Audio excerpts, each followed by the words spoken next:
Okay okay okay திருப்பி கையை பிடிச்ச உடனே அவங்க இதாயிட்டாங்க. இல்ல போதும்.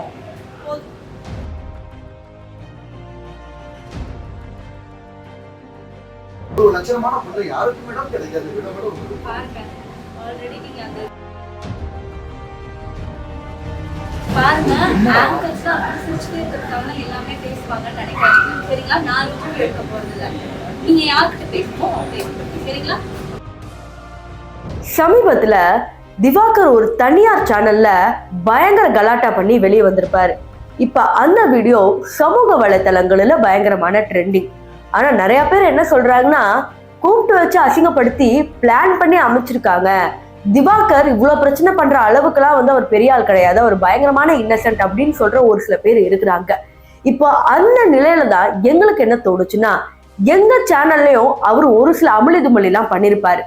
நீங்க நினைச்சிட்டு இருப்பீங்க இப்படி சூர்யா போன்ற பல நடிகர்களை பேசுறதுக்கு அப்புறம் தான் இவருக்கு ஹெட்வெயிட் அதிகமா இருக்குன்னு. ஆனா அதான் உண்மை இல்லை. இவருக்கு ஸ்டார்டிங் ஸ்டேஜ்ல இருந்தே பயங்கரமான ஹெட்வெயிட். அது என்னன்னு தெரிஞ்சுக்கணும்னா வீடியோ ப்ரூஃபோட இந்த வீடியோல அட்டாச் பண்ணிருக்கோம். ஸோ மறக்காம இந்த வீடியோ ஃபுல்லா பார்க்கணும்.